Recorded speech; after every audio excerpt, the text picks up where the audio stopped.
suis avec Phil Grisé des Boutiques Empire. Et justement, Phil, cette année, c'est le 10e anniversaire des Boutiques Empire. Bonne fête! Merci, merci. Effectivement, ça fait 10 ans maintenant qu'on a démarré notre grand projet.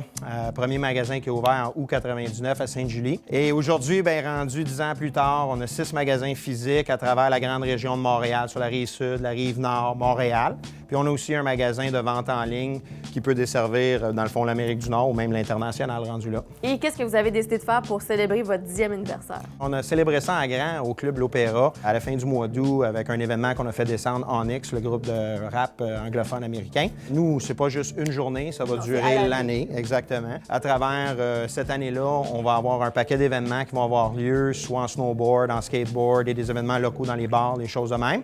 Puis en plus de ça, le gros point qu'on est content de dire, c'est qu'on va faire des collaborations avec plusieurs de nos bons fournisseurs avec qui on s'entend bien.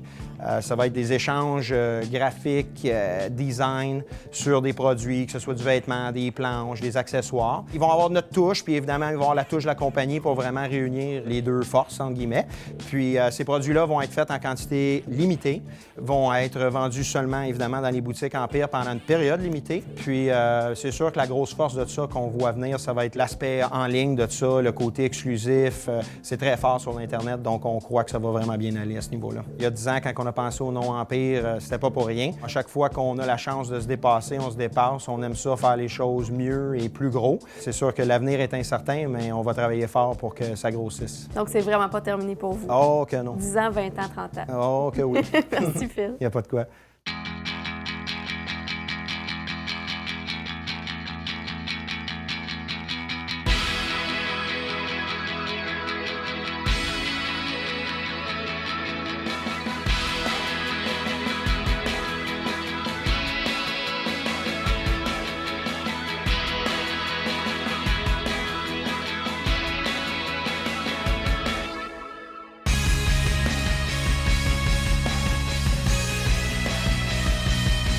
Ingrid Sirois, tu travailles chez Oakley. Oui. Quel est ton titre exact? Je fais un peu plein de choses. Je m'occupe de tout ce qui est femmes chez Oakley Canada, bien sûr, pas Oakley US, et aussi tout ce qui est relations publiques. Alors, ça fait un peu le tour de la question de ce que je fais.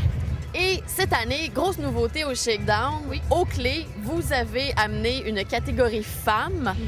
Pourquoi cette année? Pourquoi après 8 ans d'existence du Shakedown?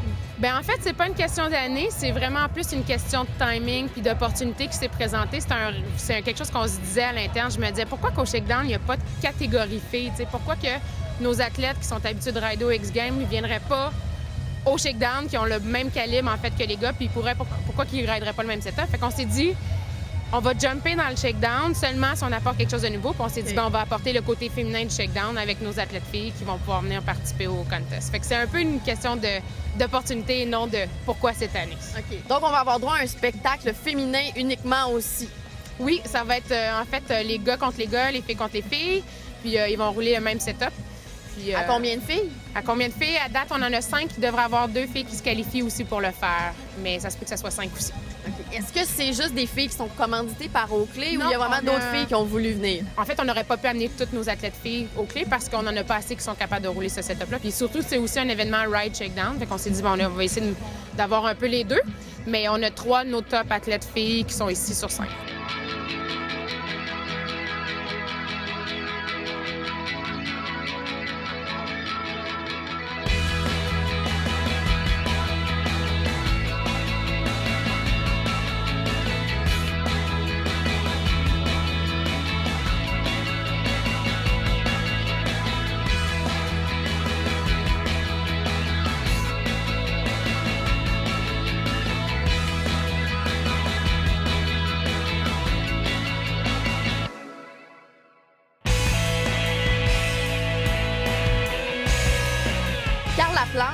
Les années passent, les temps changent, mais toi, tu restes. Ça fait 8 ans que tu es juge au Shakedown. Donc, 8e année consécutive quand même. Quand même, 8e année consécutive. Il y a eu plusieurs juges qui ont passé, tout ça. Écoute, Brandon, Pat, c'est quand même des amis de longue date. J'ai toujours voulu m'impliquer dans des événements comme ça. Ça fait longtemps que je travaille dans le domaine, tout ça, sauf que... Mais pourquoi on vient encore te chercher après 8 ans, selon toi? Selon moi, c'est parce que je dois avoir un bon jugement, mais je pense que les décisions n'ont jamais été vraiment controversées. Puis avec les autres juges qui étaient toujours là, on a toujours eu des bonnes équipes. Cette année, je pense qu'on a une vraiment bonne. Il n'y a vraiment pas eu de discussion. Les résultats sont sortis rapidement. Puis je crois qu'on a un bel équilibre.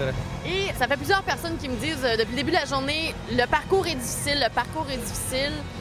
De votre côté, qu'est-ce qui est difficile à juger cette année? Est-ce qu'il y a une difficulté particulière? Est-ce que c'est peut-être la température, les conditions?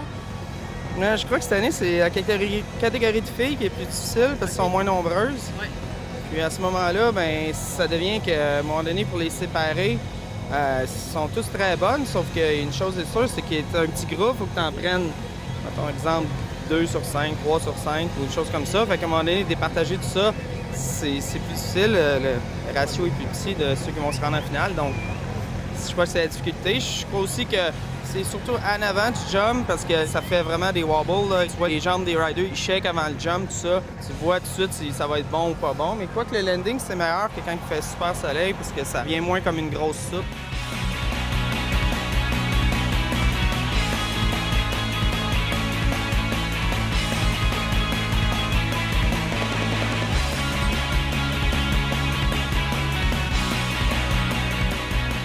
Soyez là parce qu'après la pause, vous aurez droit à la grande finale du Ride Shakedown.